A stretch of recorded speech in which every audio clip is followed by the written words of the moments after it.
स्वागत है आपका अपने चैनल एकलव्य स्टडी पॉइंट पे। और मेरा नाम है सचिन और आज की इस वीडियो में हम पढ़ने वाले हैं क्लास 12 की हिंदी। और आज से हम हिंदी कोर्स स्टार्ट कर रहे हैं। हिंदी इलेक्टिव का पूरा कोर्स हमने बना रखा है जिसका लिंक आपको डिस्क्रिप्शन में मिल जाएगा। और आज से हम हिंदी केंद्रित यानी कि हिंदी कोर को स्टार्ट करने वाले हैं। तो आरोह बुक का नाम है और जो चैप्टर है, ठीक है, जो गद्य का पहला चैप्टर है वो है भगतिन। इसकी इजी समरी आपको बताऊंगा। तो चलिए वीडियो को स्टार्ट करते हैं। और आपको बताना चाहूंगा, आप मुझे इंस्टाग्राम पे फॉलो कर सकते हैं। मेरा यूजर नेम आपके सामने है। आपकी कोई प्रॉब्लम हो, कोई डाउट हो तो आप आके वहां पे मुझसे पूछ सकते हैं। और आपको एक चीज और बताना चाहूंगा कि मैंने हिस्ट्री का, क्लास 12 की हिस्ट्री का इंग्लिश मीडियम में न्यू कोर्स स्टार्ट कर रखा है। और भी सभी सब्जेक्ट के जो वीडियोस हैं और जो आपको सब कुछ लिंक है आपको डिस्क्रिप्शन में मिल जाएंगे, तो आप जाके वहां से जरूर देख लीजिए। तो सबसे पहले हम इस पार्ट का परिचय देख लेते हैं, ठीक है। तो भगतिन जो है ये महादेवी वर्मा का प्रसिद्ध संस्मरणात्मक रेखा चित्र है, ठीक है। यानी कि ये जो भगतिन है, ये मतलब किसने लिखा है इसको? महादेवी वर्मा ने लिखा है, ठीक है। तो ये आप याद रखना। और ये क्या है? एक संस्मरणात्मक रेखा चित्र है, ठीक है। और जो कि मतलब स्मृति की रेखाएं नामक पुस्तक में संकलित है। एक किताब है, काफी अच्छी और काफी बड़ी किताब है जिसका नाम है स्मृति की रेखाएं। उस किताब में से एक छोटा सा एक चैप्टर है भगतिन, ठीक है। वो आपके सिलेबस में ऐड कर दिया गया है। तो समझ में आ गया आपका ये जो चैप्टर भक्तिन है ये कहां से आया है? एक किताब के अंदर से निकाला गया है। किताब का नाम है स्मृति की रेखाएं। और लेखिका जो है यानी कि जो महादेवी वर्मा है, लेखिका ने अपनी सेविका, जो उनकी सेविका है यानी कि जिसको हम मतलब सेवक भी कहते हैं, जो हमारी सेवा करता हो, ठीक है। हिंदी में उसको आजकल मतलब नौकरानी भी एक तरीके से हम कह सकते हैं, जो कि सेवा करते हो, ठीक है। तो लेखिका ने अपनी सेविका के अतीत और उसके वर्तमान का परिचय देते हुए उसके व्यक्तित्व का मनोहारी चित्रण किया है। यानी कि इसके अंदर जो लेखिका है यानी कि महादेवी वर्मा और उनकी जो सेविका है यानी कि जो उनकी नौकरानी टाइप से आप समझ सकते हो, जिनका नाम है यहाँ पे भगतिन, ठीक है। उस भगतिन का जो इस मतलब पास्ट कैसा रहा है, पास्ट लाइफ उसकी कैसी थी, उसके साथ क्या क्या होता था, उसका जब विवाह हुआ था तो उसकी लाइफ कैसी थी, उसके बाद उसने लास्ट के टाइम पे कैसे अपना वक्त गुजारा, सारी चीजें आपको मैं बताने वाला हूं। तो चलिए स्टार्ट करते हैं। तो सबसे पहले हम स्टार्ट करेंगे भगतिन के व्यक्तित्व का चित्रण। यानी कि जो भगतिन थी उसकी पर्सनैलिटी कैसी थी, भगतिन दिखने में कैसी थी। तो भगतिन जो है वो छोटे कद और दुबले शरीर की एक गांव में रहने वाली स्त्री थी, ठीक है। छोटी हाइट और थोड़ा पतला सा उसका जो है शरीर था। और वो गांव में रहने वाली एक स्त्री थी। छोटी आंखें, पतले होंठ तथा हमेशा गले में कंठी की माला पहनने वाली।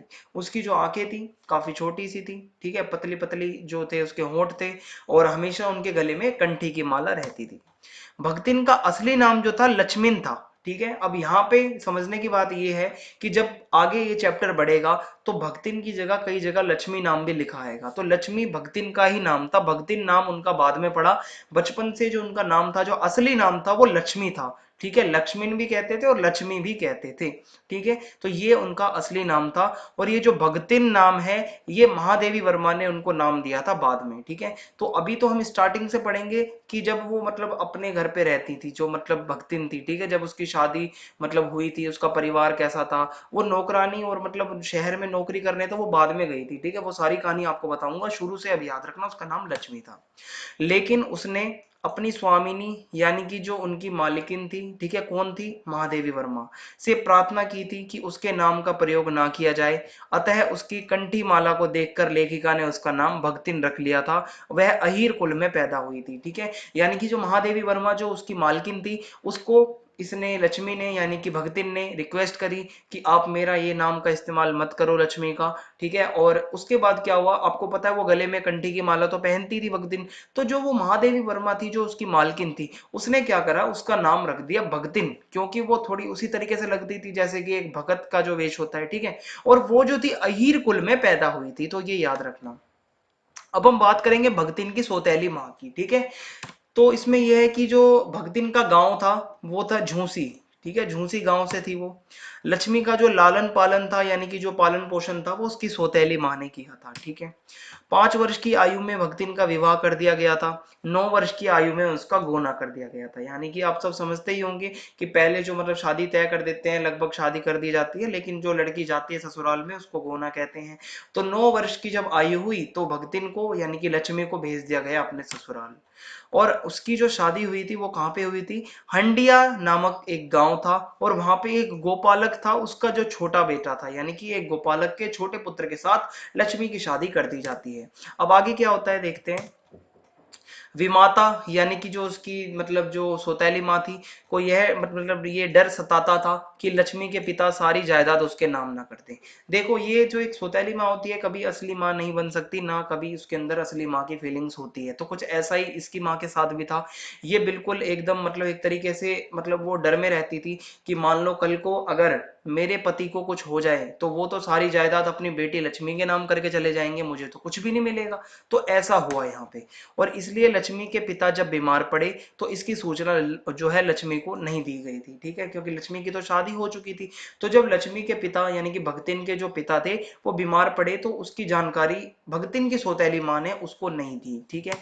और संत पिता की मृत्यु का यानी कि मतलब यहाँ पे जो है पिता की मृत्यु का दुखद समाचार सुन के उसे मायके आकर ही मिला, ठीक है। जो ये मतलब जो उसके पापा मर गए थे, उसके जो पिता की डेथ हो गई थी, ये न्यूज उसे कहाँ पर मिली, जब वो अपने मायके आई तभी उसको पता चला।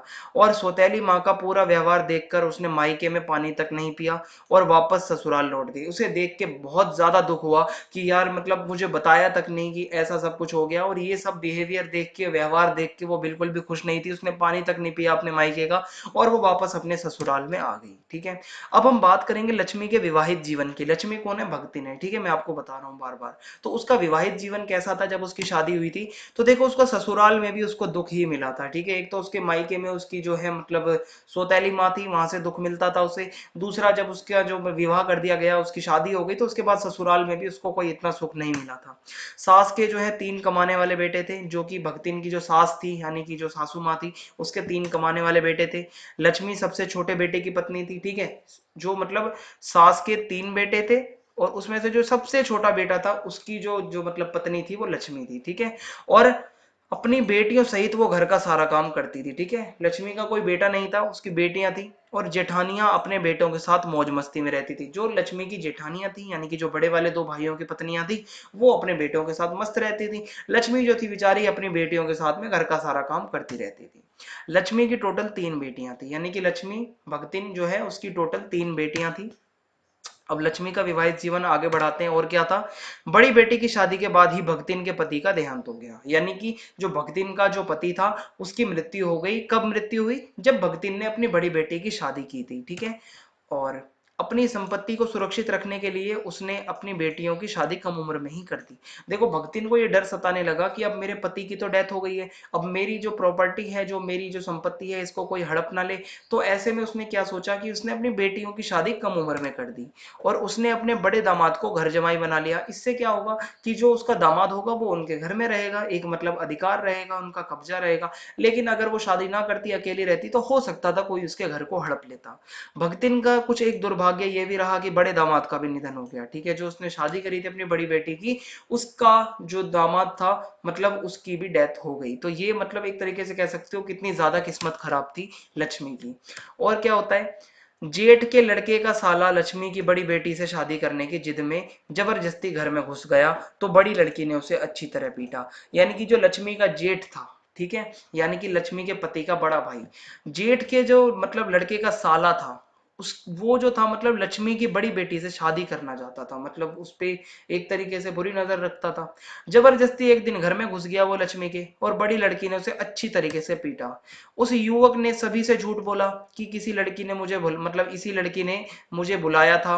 उसकी बातों में आकर पंचायत ने भी उन्हें पति पत्नी की तरह साथ रहने का निर्णय सुना दिया। ये बहुत बुरी घटना थी। देखो लक्ष्मी की बेचारी बेटी थी, वो अकेली थी, बाहर से आया कोई, ठीक है, ये जो मतलब लक्ष्मी के जेठ के लड़के का साला, उसने जबरदस्ती करने की कोशिश की। बाद में उसने पंचायत के सामने भी झूठ बोला कि ये लड़की नहीं मुझे बुलाया था। पंचायत भी उस लड़के की बातों में आ गई और पंचायत ने डिसीजन सुना दिया कि भाई अब तुम पति पत्नी की तरह साथ में रहोगे। तो ये बहुत बुरा हुआ।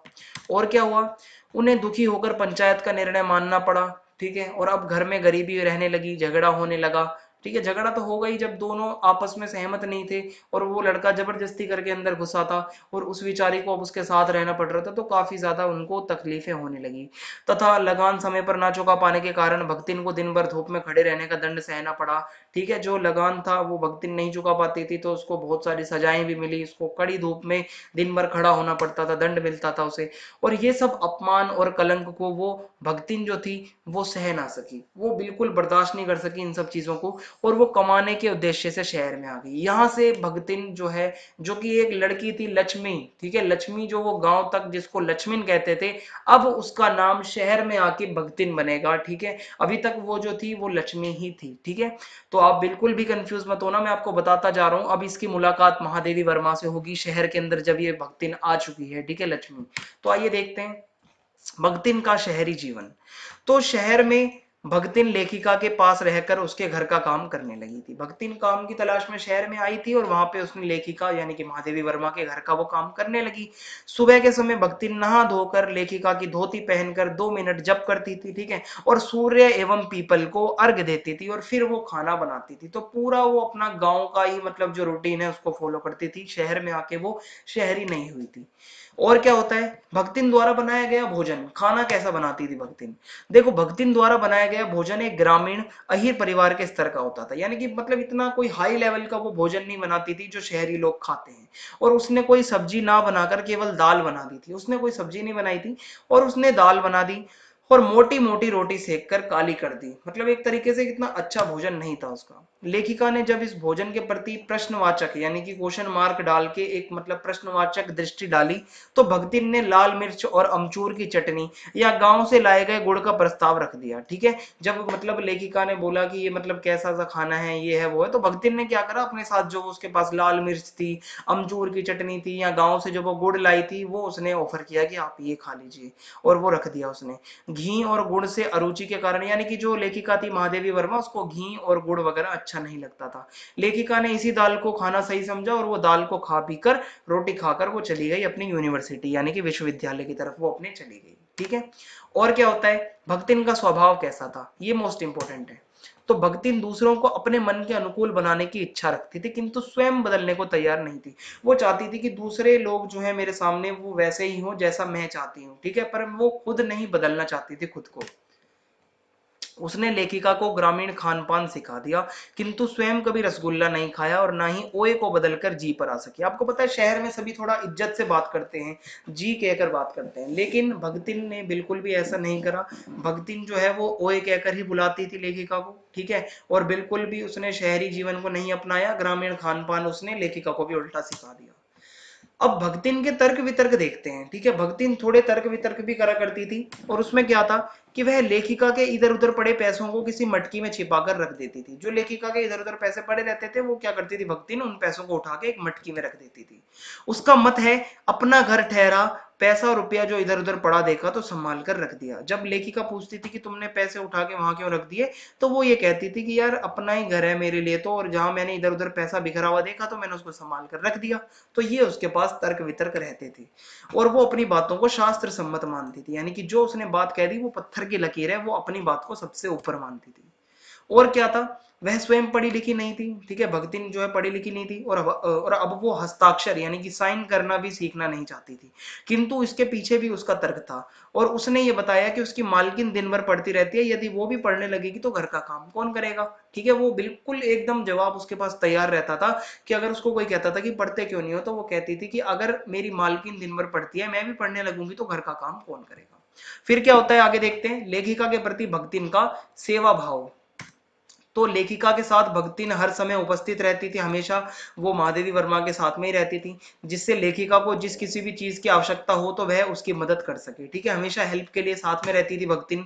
और वह लेखिका के साथ बद्रीनाथ केदारनाथ भी गई हुई थी घूमने फिरने। भक्तिन की बेटी और दामाद बुलाने एक बार उसे आए तो वह लेखिका को छोड़ने का मन ना बना पाई, ठीक है, मन को वो नहीं बना पाई, यानी कि वो लेखिका के साथ ही रहती थी। और मतलब उसने पैसे को भी कुछ नहीं समझा, बस वो लेखिका की सेवा करती थी, ठीक है। और लेखिका के लिए वो अपना सब कुछ लुटाने को तैयार थी, मतलब बहुत ज्यादा। आप समझ लो जिस प्रकार श्री राम की सेवा हनुमान जी करते थे, उसी तरीके से ये सेवा भाव इसके अंदर था। अब भक्तिन और लेखिका का संबंध कैसा था, तो देखो, लेकिन मतलब ये है कि भक्तिन ये मानती थी कि उसके और भक्तिन के बीच स्वामी सेवक का संबंध नहीं है, ठीक है। तो इसमें ये है कि जो लेखिका है यानी कि जो महादेवी वर्मा है, वो ऐसा मानती थी कि मतलब आपको तो पता ही है कि जो भक्तिन है वो एक तरीके से नौकरानी थी, उसकी सेविका थी, पर उसने कभी भी उसके साथ नौकरानी की तरह पेश नहीं आई वो, ठीक है। और वो ये समझती थी कि हमारे बीच में स्वामी और सेवक यानी कि मालिक और नौकर का संबंध नहीं है। भगतिन जो है वो छात्रावास यानी कि हॉस्टल की बालिकाओं को चाय बनाकर देती थी। लेखिका चाहकर भी भगतिन को अपने से दूर नहीं कर पाई। ठीक है, बहुत प्यार था उन दोनों के बीच। भगतिन लोगों को लंबे बाल और अस्त व्यस्त वेशभूषा को देखकर टीका टिप्पणी भी कर दिया करती थी कि भाई ये कैसे कपड़े पहन रखे हैं तुमने। ठीक है, और इस प्रकार भगतिन और लेखिका के बीच का जो संबंध था वो बहुत गहरा, उनके बीच में जो संबंध थे वो स्थापित हो चुके थे। तो इस वीडियो में इतना ही था। अगर आपको वीडियो पसंद आई हो तो आप चैनल को सब्सक्राइब करना बिल्कुल भी ना भूलें। कमेंट बॉक्स में आपको बताना है वीडियो कैसी लगी, और आप चैनल को शेयर जरूर कर दें। ठीक है, अपने फ्रेंड्स के साथ में आप बता सकते हैं कि हिंदी कोर्स यहाँ पे स्टार्ट हो चुकी है, प्लस में और भी कोर्स यहाँ पे अवेलेबल हैं। और आप कमेंट में जरूर बताएं वीडियो कैसी लगी, और बेल आइकन दबा दें ताकि आने वाले वीडियोस के अपडेट आपको मिलते रहें। जय हिंद, जय भारत, धन्यवाद।